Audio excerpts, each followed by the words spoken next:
No único episódio de Os Antecedentes de junho de 2013, queremos saber de você, ouvinte. Onde você estava 10 anos atrás?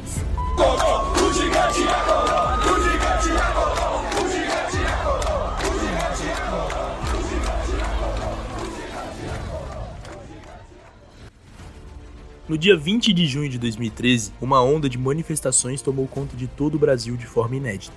Alagoas, Amapá, Bahia, Ceará, Distrito Federal, Espírito Santo, Goiás, Maranhão, Mato Grosso do Sul, Minas Gerais, Pará, Paraná, Paraíba, Pernambuco, Piauí, Rio de Janeiro, Rio Grande do Norte, Rio Grande do Sul, Rondônia, Roraima, Santa Catarina, São Paulo, Sergipe e Tocantins. Todos esses estados receberam atos que, na época, idealizavam uma nova consciência política para o país, mesmo que poucos dias antes, a motivação do alvoroço fosse pautada em meros 20 centavos da passagem de ônibus. No Rio de Janeiro, onde a maior manifestação ocorreu, mais de 1,2 milhão de pessoas ocuparam cada brecha da Avenida Presidente Vargas. A cerca de 450 quilômetros dali, na Avenida Paulista, em São Paulo, não era muito diferente. Mais adiante, passados 1.000 quilômetros da BR-050, na esplanada dos ministérios, a população revoltada da capital federal apedrejou vidros do Palácio do Itamaraty. Restou ao espelho d'água da sede do Ministério das Relações Exteriores refletir o começo de uma crise política que colhe frutos até hoje, sejam eles podres ou não.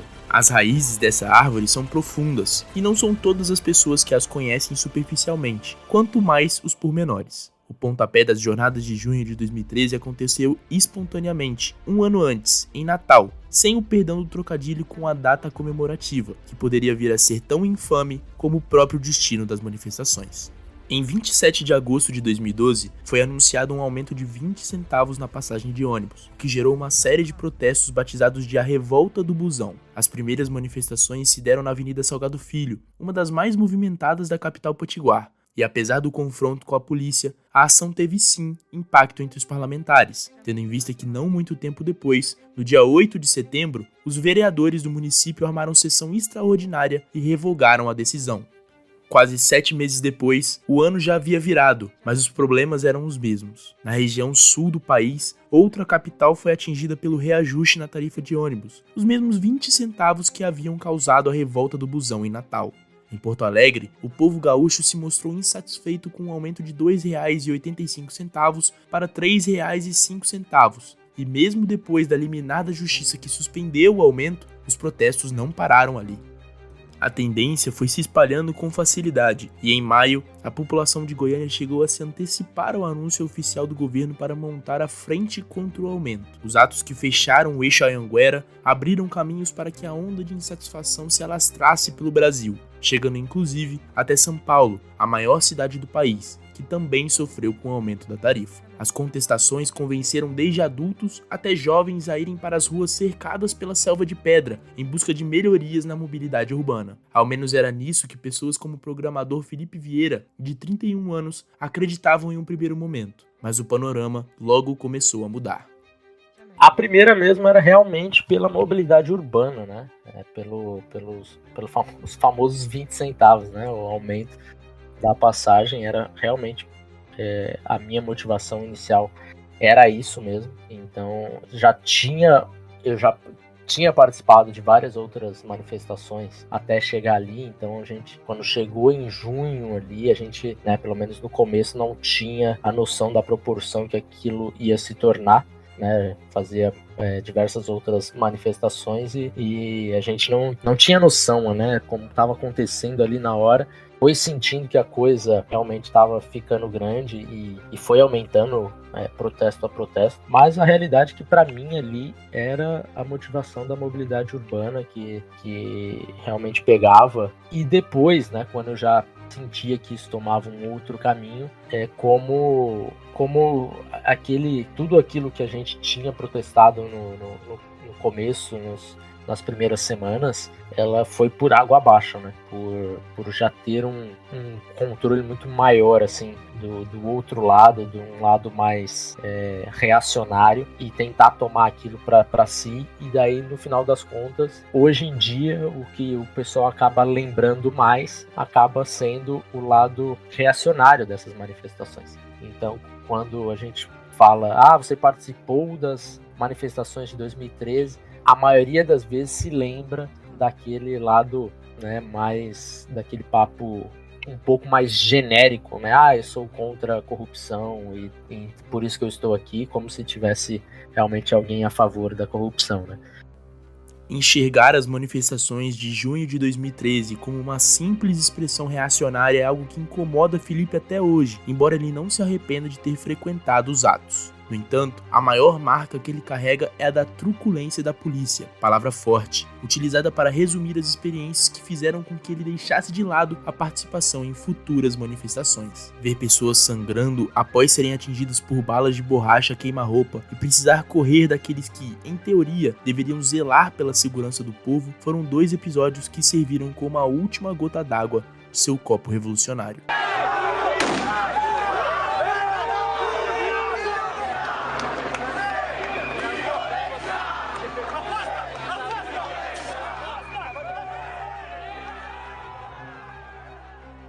As reclamações também contaminaram Brasília, onde o primeiro ato ocorreu no dia 15 de junho de 2013, na mesma data da abertura da Copa das Confederações no estádio Mané Garrincha. Neste dia, a pauta levantada pelos manifestantes era centrada no evento que ali ocorria. Em coro, gritavam que da Copa das Confederações eles abriam mão, queriam dinheiro para a saúde e educação. Aqui é válido lembrar que o estádio Mané Garrincha custou aos cofres públicos 1,5 bilhões de reais, sendo ele a obra mais cara de toda a Copa de 2014. Os manifestantes tentaram adentrar uma das entradas do estádio e foram reprimidos pela polícia, com bombas de efeito moral, gás lacrimogênio e balas de borracha. 8 policiais ficaram feridos por pedras jogadas no meio do confronto por manifestantes, e 2 manifestadores foram atingidos por balas de borracha e levados ao hospital. Com as manifestações ganhando força em todo o país, no dia 17 de junho, em Brasília, aproximadamente 5,2 mil pessoas romperam o cordão de isolamento da Polícia Militar e ocuparam as cúpulas do Congresso Nacional. O grupo batizou aquele evento como a Marcha do Vinagre, fazendo uma alusão ao produto que ajudava a amenizar os efeitos do gás lacrimogênio. Além de gritarem contra os gastos públicos com a Copa das Confederações, também clamavam por mais investimentos na educação e por medidas mais duras contra a corrupção. Eles adentraram o teto do Congresso Nacional, gritando em uníssono: o gigante acordou, o povo acordou. Foi neste dia que Maria, nossa personagem que preferiu não ser identificada, participou do evento. Ela confessa que participou mais por influência das pessoas que tinham como referência e também devido às pautas que estavam sendo levantadas. Entretanto, essa foi a sua única participação nos atos de junho de 2013. Assim como Felipe, Maria sentiu que o movimento estava ficando muito amplo e sem foco, e talvez estivesse sendo usado para interesses de políticos. Mesmo que as manifestações em dado momento tenham tomado outro rumo, Maria não se arrepende de ter participado. Pelo contrário, a manifestação de maneira pacífica é um direito do povo e um ato democrático, e ter vivido isso impactou a vida dela e de milhares de pessoas. Eu confesso que eu fui mais influenciada por pessoas que eu tinha ali como referência, por também já ser pautas que eu acreditava, né? Essas pautas que ali no começo eram mais sociais, mas eu ainda não era tão engajada politicamente para te falar assim uma motivação específica. Eu acredito que foi realmente uma influência ali. E sim, quando eu cheguei nessas manifestações, eu mantive a motivação, até porque minha experiência foi muito boa. Eu senti que elas estavam começando a ser usadas como uma massa de manobra política mesmo, assim. Elas começaram com um ideal super justo e foram tomando proporções muito enviesadas. Eu não me arrependo de ter participado das manifestações, apesar de entender que tomou rumos que influenciaram negativamente politicamente. Mas eu acho que quando a gente se arrepende de manifestações, a gente descredibiliza o movimento justo. Manifestar é um ato bom, assim, é um ato que a gente tem que fazer.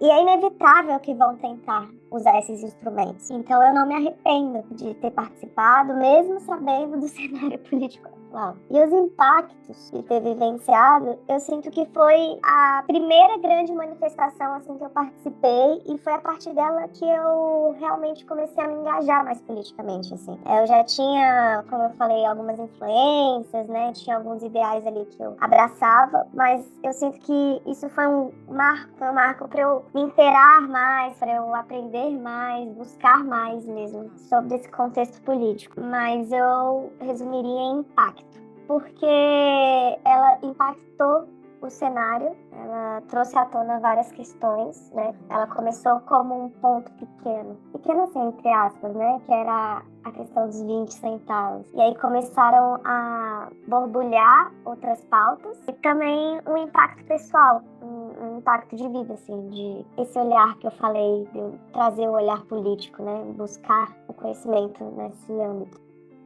O último ato em Brasília ocorreu no dia 20 de junho, onde aproximadamente 40 mil pessoas invadiram a área externa da esplanada dos ministérios. Entretanto, a manifestação tomou outro rumo.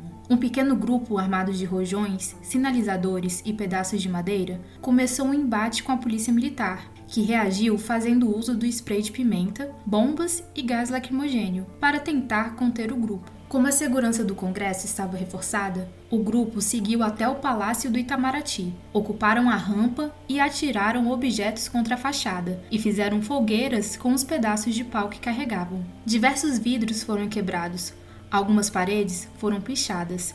A cena repercutiu no mundo todo, e o palácio ficou marcado para sempre por conta dos atos deste dia.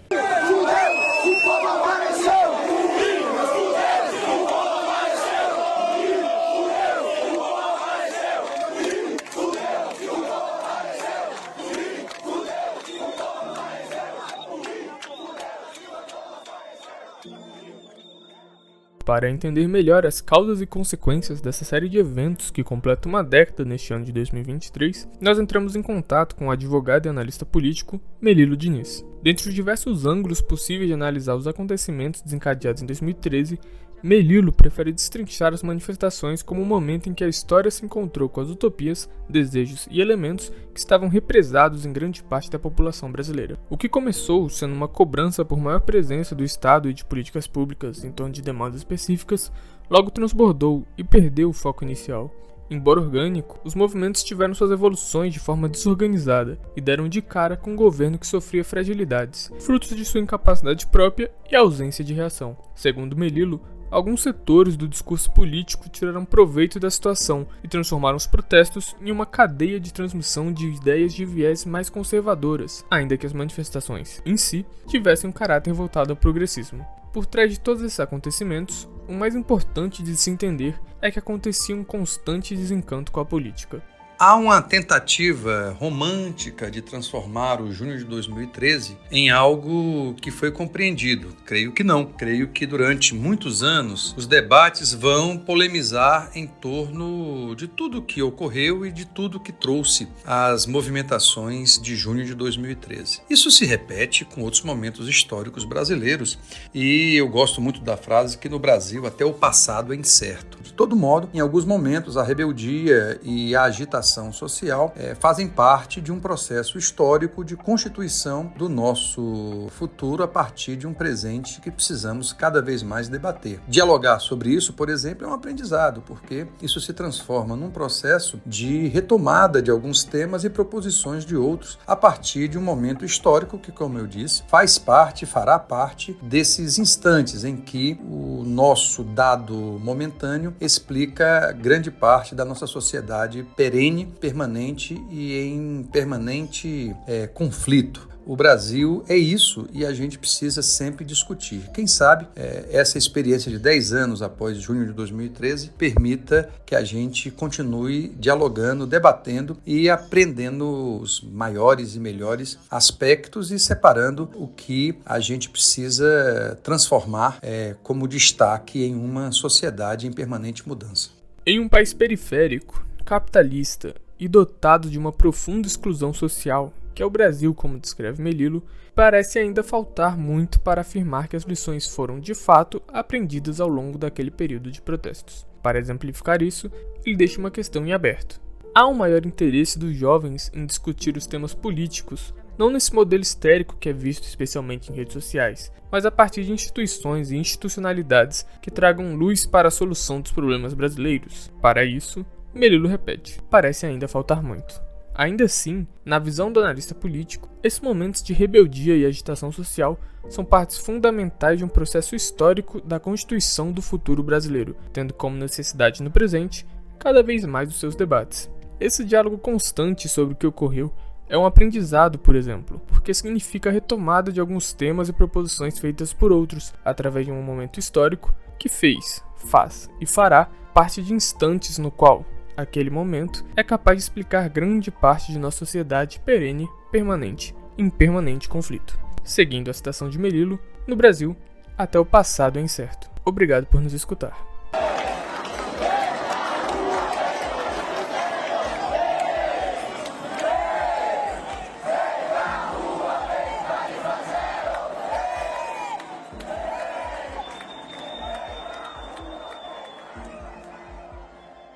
Este podcast usou áudios de EBC na Rede, retirados do YouTube. A imagem da capa foi feita pelo fotógrafo Fábio Rodrigues Posebon, da Agência Brasil. A produção é de Bernardo Guerra, Gabriela Tomás e Thiago Quint. A edição é de Thiago Quint e a supervisão de Isis Tassarini.